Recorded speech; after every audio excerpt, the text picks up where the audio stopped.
Welcome to the Modern Homesteading Podcast. We have allowed ourselves to become so disconnected and ignorant about something that is as intimate as the food that we eat. Be prepared to grow your own for victory.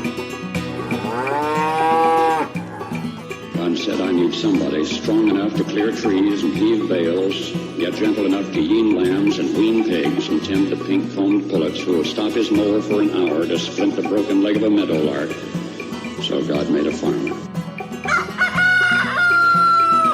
Hello and welcome to the Modern Homesteading Podcast. I'm your host, Harold Thornborough, and glad you're joining me again today. And today we got one that may not seem like the perfect timing, but it was a question that came in from a listener, and I think it's a relevant question and something you may want to be thinking about right now. This is episode 103, and we're going to talk about preparing a chicken coop for a cold winter. A listener wrote in, and he's got a great question about this, and you may be thinking it's just not the right time. It was, I think about my place today, and it was in the mid-80s, and, but I'm telling you, this is the time you want to be thinking about it. You don't want to wait till the snow's flying to start setting your chicken coop up for a cold winter.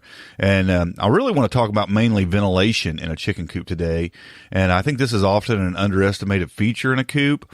But it's real important both summer and winter. So we'll talk a little bit about that. But before we jump into that, let's look at a few homestead updates around my place this week. We're starting to get a lot of tomatoes now. I've been telling you, I've been kind of slow coming on, and just last night I picked up a big old basket of them. So we're really getting a lot of tomatoes now, which means we started making a lot of salsa, and I'm putting a bunch in the freezer for the other tomato products we'll be making, like tomato juice and spaghetti sauce and just all kinds of good stuff like that. I'm still picking a lot of beans and cucumbers as well. I cannot believe the cucumbers this year. They're coming on so strong. We're just getting baskets full of them every day. It's unbelievable. Having a great cucumber year. All the fall crops are popped up. The ones I planted a couple weeks ago, they're all doing real good. They're on their way to providing us some late season goodies there, and beginning to do quite a bit of seed saving from my heirloom vegetables. Some of the cucumbers, I've went ahead and just let them go, to seed. And, they get big and yellow. You always miss a couple, 2 or 3. And when they start turning that way, I just go ahead and leave them alone, and I let them go all the way so I can get the seeds from them. Lettuce, the romaine especially, getting a lot of seeds from those. But that's probably what we eat the most of around here. Letting a bunch of the beans go ahead and dry on the vines and getting the seeds from those. And, of course the peas and a lot of other stuff have already dried. So we're getting a lot of our seeds right now. So, and I actually organized a bunch of my seeds the other day. I got FileBox system that I use. And it's a great way to do it. And I posted that on Instagram the other day. And I seen another great way to organize seeds using photo boxes. And thanks, Elizabeth, for sharing that idea with me. She got it from someone else, and then she sent me a picture of it, and it was really cool. Great way to organize your seeds. So just some great ways out there. A lot of people are doing it different and sometimes better. And I always appreciate seeing that. But I love sitting around and I taking my seeds and packaging them up and organizing them and putting them up and just thinking about even next year already. I love it. So, great stuff there. But yeah, it's been pretty busy around here. I mean, this is a busy time of the year with the harvest and the prepping and the preparing and the preserving and, just a lot of things you start doing. And like I said, it's 80-something degrees outside, and you don't think about winter too much, but this is when you want to start thinking about winter, which leads us to our question for today's podcast episode. This came in from Michael. Michael asks, my questions are about wintering chickens. We live in South Central Alaska, north of Anchorage. We just converted an 8x11 shed with a lean-to style roof into a chicken coop. We also have another 8x12 shed with a gable-style roof that we'll be converting into a coop for our turkeys. Both buildings have wooden floors. We will be insulating both coops before winter, and I am thinking of using the pink stuff with plywood as the wall covering. But my main question is about the ventilation for the coops in the winter. How much ventilation do they need? Where should the ventilation be? High, low, one side, all sides? Our winter temps in the winter can get down to minus 20 to minus 30. It is a dry cold, and we do get some wind, but not a lot.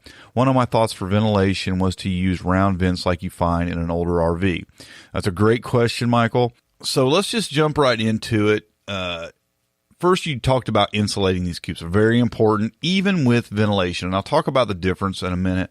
Even though you're going to have some pretty big openings, a lot of airflow in your coop to get rid of, three main things. The ventilation allows the release of moisture, ammonia, and heat in the summer, of course. So you need the ventilation in the summer. But yeah, mostly in the winter, it's ammonia and moisture you're trying to get rid of. So ventilation is really important in the winter. Why? Okay, because obviously it's cold in there and you're insulating your coop. So why do you want an airflow through the coop? Well, and we'll talk in a minute about the difference between ventilation and a draft. So it's two different kinds of airflow, but one is good, one's not. But you're really mainly trying to get rid of the moisture. And why is that? Well, because these chickens are doing a lot of breathing, right? And it's putting off a lot of hot air. Well, you combine this hot air with the cold air and it produces a moisture. Now you have a drier environment there, you said. So that's good in some aspects because it won't build up as much moisture. But again, this can build up a lot of moisture. This moisture will then get on their combs and things like that on the chickens. You get on the chickens and it'll actually cause frostbite. It causes on their feet, on their combs and things like that. So they can get frostbite, and it's not from the cold as much as from the moisture. They get wet, then they freeze. Chickens can withstand some pretty serious cold weather if they're dry, and that's the important thing. They need they need to have good ventilation to remove the dampness and the humidity from the coop. Because again, it's a large amount of water vapor that they're breathing out, and it's going to make a high humidity in that coop if they don't have good ventilation. But also, I mentioned the ammonia fumes from the coop. If you've ever been in a closed up building with a few chickens, it's strong. You got to have good ventilation to get rid of that, or you're going to have some respiratory issues and things like that. So you're going with your chickens. So you want to definitely have it for that. And of course, you're going to want this ventilation for the summer. You're basically just getting started with your coops, but next summer it's going to be 70s, 80s. I mean, you're going to want some good ventilation, let some airflow through there. It's good for your chickens. They're going to need to stay cool. Okay. So it's going to be all around good to have ventilation. There's a lot of different kinds of ventilation. You're asking about what kinds, but let's first just jump into that insulation thing. So you're talking about using that pink stuff with plywood, that pink insulation. That's going to be good. They got a blue, they got a pink. I think the pink's for the colder. With plywood, so you're going to put the insulation on, put the plywood on the inside of that. You definitely got to cover that because the chickens would pick that apart and peck it up, and it wouldn't be good for them. But you're going to cover it. It's going to be a great insulation. So you're going to have any kind of drafts or anything like that coming through the walls. It's going to be insulated. It's still really important with those kind of temperatures you're talking about, minus 20 to minus 30, even with good ventilation, a lot of airflow through that coop, because you just don't want that air coming in anywhere. So yeah, definitely worth insulating. And I think what you're going to do there is just fine. That'll work out just great. Like I said, chickens can handle a lot of cold. They really can. It's just that they can't handle the moisture and being cold. And they don't want the wind directly on them either. So that insulation will definitely help with that. Let's talk about the difference between ventilation and having a draft. Having a draft is air that's blowing right on them. You don't want that. You want the air to flow below and above them. So that's real important as to where you put the ventilation at. It sounds like you're really wondering about where to put this.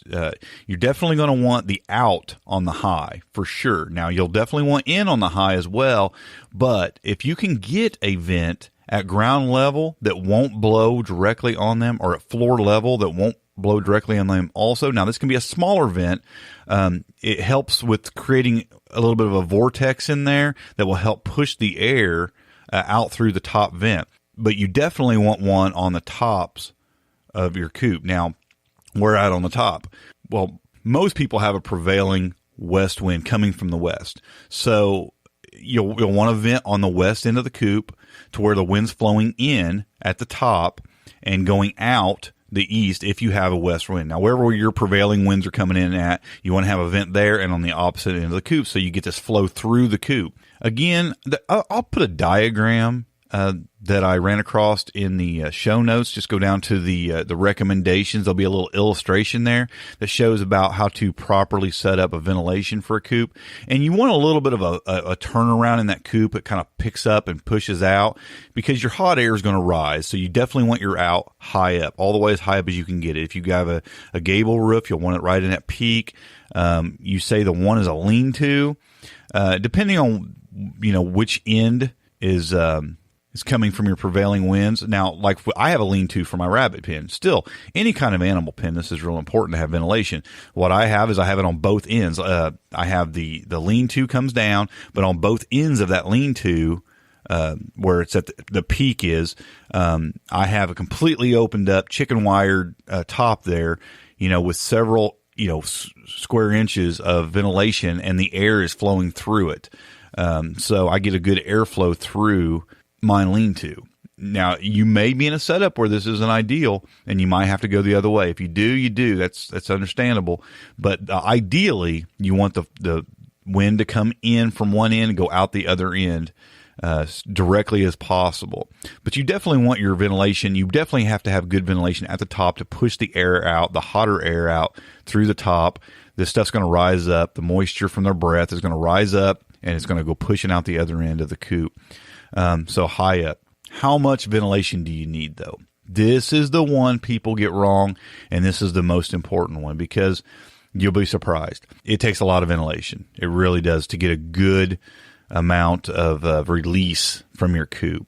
And this is important for the winter, like I said, because your chickens need to get rid of that stuff. That air's got to get out of there. That hot air's got to get out. The moisture's got to get out. This is going to sound like a lot, but you want about 1 square foot of vent opening per chicken on the high side, 1 square foot of vent opening per 10 square feet of floor area on the low end. Now, that's, like I said, that's a conservative one right there. You really want closer to 1 square foot of vent opening per chicken. That's not possible in some cases because you might have a lot of chickens in there. I mean, say you have 20 chickens. 20 square feet of vent opening, that's a lot, but they're putting off a lot of breath, okay? And it's creating a lot of moisture and a lot of heat, a lot of ammonia as well. Minimum 1 square foot of vent opening per 10 square feet of floor area. So let's see, you got an 8 by 12 shed. That's 96 square feet of floor area. So you're going to want at least 9.5 feet of vent. That's a lot of vent even on that conservative end. So understandably, that's a lot, So a lot of people think you can just drill a few holes at the ends of the gable and that's enough. It's just not enough. You're going to have a couple feet, here and there, a couple different places on each end of that coop, square feet, to even come close to what you need. So it takes a lot. Like I said, you could open that up completely with almost like a window-sized vents on each end. You could go with an entire roof vent all down the crown of that roof.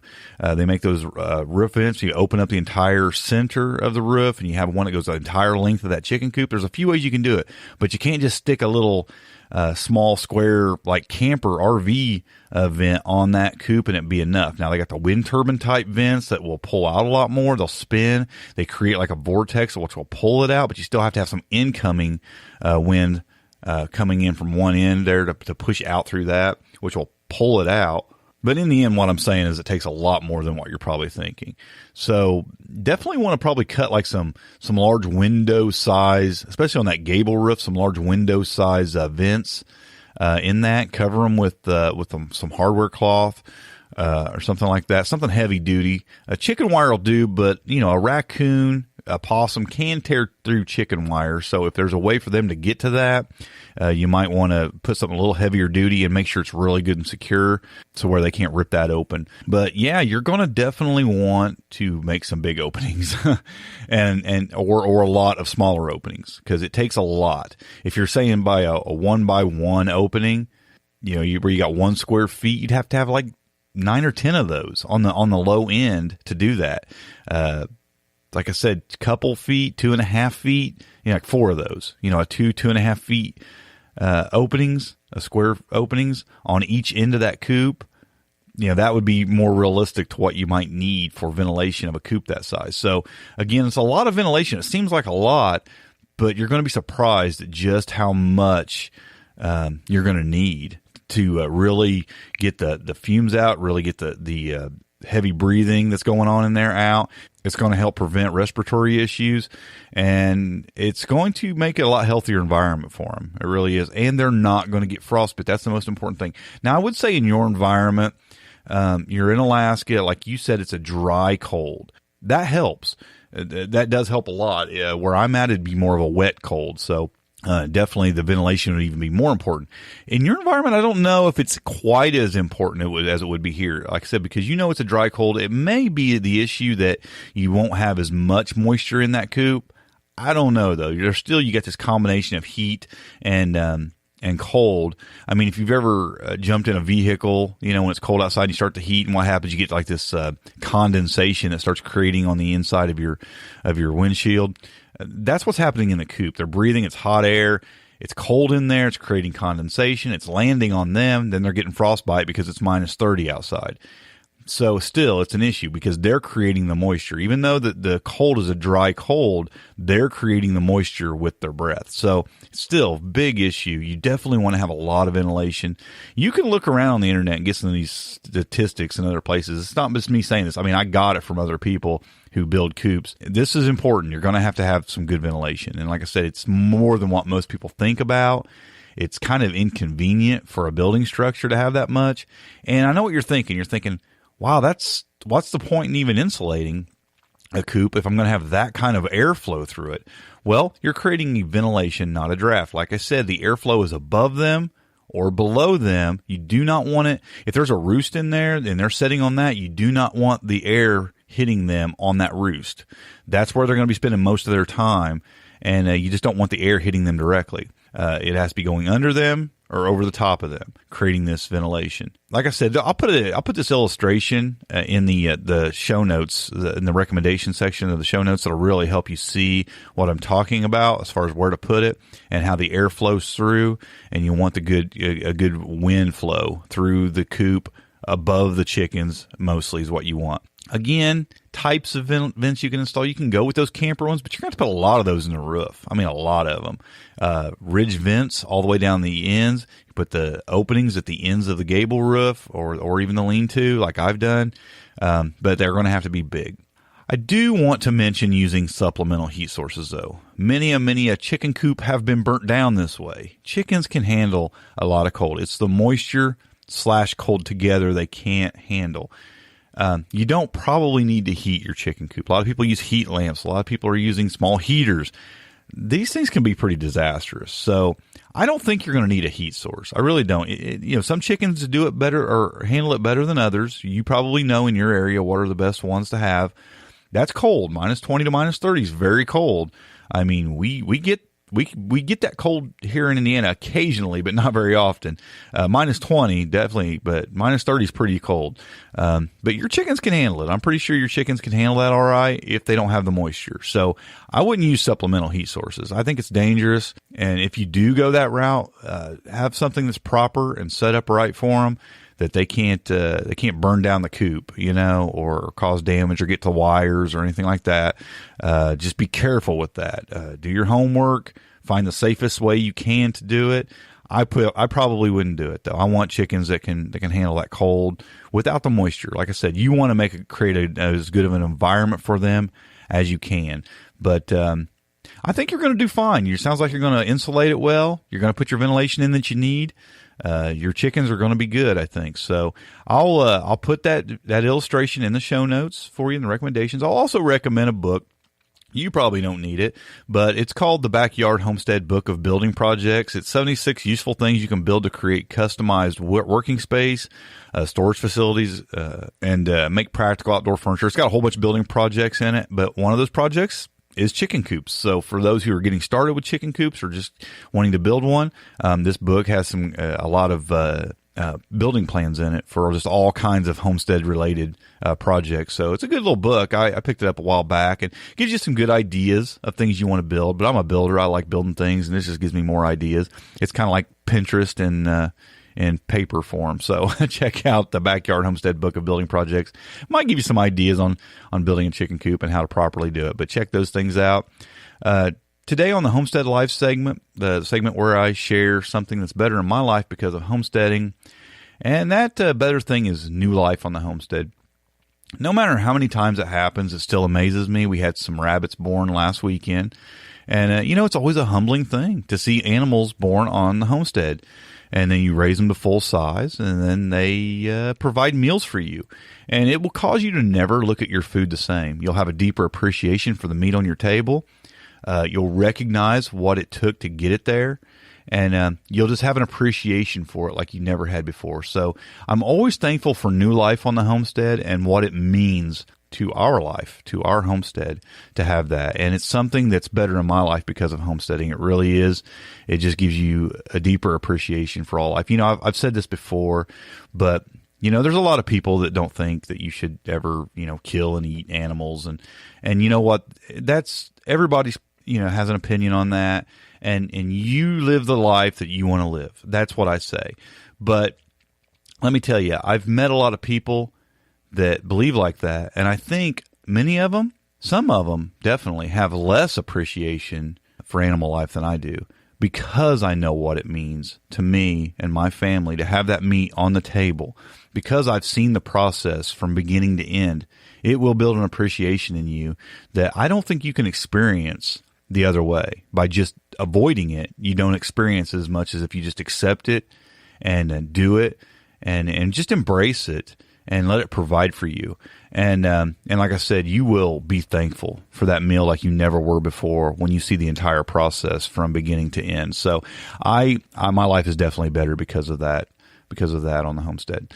If you want to submit a question for the podcast, you can send your questions to ask@smalltownhomestead.com, or you can call or text in your questions to our voicemail at 765-203-1949 and submit questions as often as you like, as many as you like. We'll take all we can get, and many of them will end up on the podcast. I do want to say one thing about calling or texting in your questions. Put your name in the text. If all I have is a phone number, I like to share who's asking the question on the podcast. So a few people have sent questions in, but they don't tell me who they are. So let me know your name, at least your first name, so I can mention you on the podcast. Michael, I hope this helped you today and give you some ideas on setting that coop up, and anybody else who might be wondering the same thing. This podcast is made possible by those who join our Homestead Forum membership community. You can learn more about the benefits of membership at thehomesteadforum.com, or you can just go to smalltownhomestead.com and follow the links from there.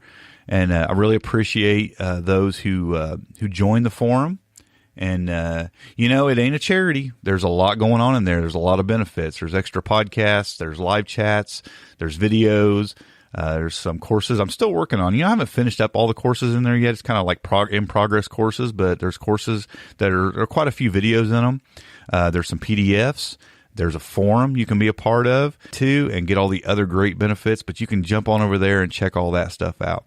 The show notes for this episode can be found at smalltownhomestead.com/103. And I did want to tell you just a couple other things about some things I've been working on lately. At the website, we're doing a couple new things at smalltownhomestead.com. And one of those things is for folks who have their own blogs and YouTube channels and things like that are sharing their homesteads with. If you are a content creator and you want to get more traffic to your content, I have a thing that's up called the Modern Homesteading Weekly Link Share. And you can go in there and actually share your links. There's just a little button at the bottom. You just click on Add Your Link, and it'll just ask you like three things. It asks you the URL to your content, whether that be a YouTube video, whether that be an article at a website or anything like that. You can share it right there, and you put that in. Even if it's a podcast, if you're a podcaster and you want to share your podcast in there, that's fine. There's no competition here. I want to help you get I want to help you get visitors to your content. But anyway, it'll ask you for the URL. It'll ask you for the title. Usually, it automatically populates that title after you put the URL in, and then it'll ask your email. You punch in those three things, and a link with a picture and goes up into this page.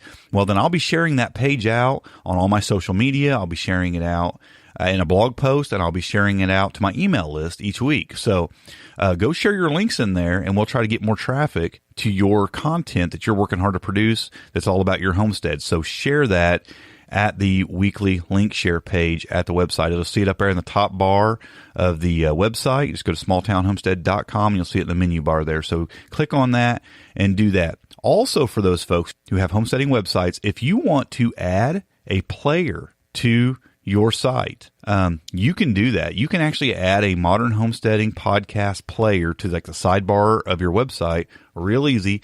I have it. You just go to the podcast page at smalltownhomestead.com. Scroll down there. It's close to the bottom, and you will see a player that you can copy the code for right there, and you can put that code in an HTML box, text box on your website, and it will put a player on your website where folks can stay on your site and browse around while they listen to the Modern Homesteading podcast. And there's just hours upon hours of listening there, so they can stay on your site and listen to the podcast. So do that. It gets me more listens. It gives me a little bit more exposure, but it also provides something for your visitors to your site, new on your site. So if you want to add that player to your site, I'd be happy to let you do that. And like I said, it benefits both you and me, and I think that it'd be a great addition to your website. So go check that out. And I think if you want to do that, or if you have any trouble with that, you can send me an email, and I will help you get that installed on your site. So there's just a couple things for those. I know there's a lot of folks that listen to this podcast that have websites, that have homesteading YouTube channels and websites. I wanted to tell you about those things because I think that's just a great addition. Also, if you want to leave a review for the podcast, on the podcast page at smalltownhomestead.com, there is down at the very bottom of the page, there's a section where you can leave a review. Now, those reviews are going on the podcast page. They're not going to iTunes. They're not going anywhere else. I'm always thrilled when I get iTunes reviews and reviews at other places, but I'd like to start getting some reviews at my actual podcast page at the website. So if you want to leave a review, go there and leave a review as well. I'd really appreciate that. Thanks for joining me today, folks. It really means a lot to me that you guys take your time to listen to this podcast and that you support it and that all the things you do and you share it with others. I really appreciate that. It means a lot to me. So thanks for joining me today. And until next time, happy homesteading and God bless. Thanks for listening. To see the show notes for this podcast or listen to other podcast episodes, go to smalltownhomestead.com. There you can also read our blog, connect with us on Facebook, Twitter, and Google+, and take advantage of the many resources we make available to help you along in your homesteading journey. Please share this podcast and help us to carry out our mission of helping others to homestead today for a better tomorrow.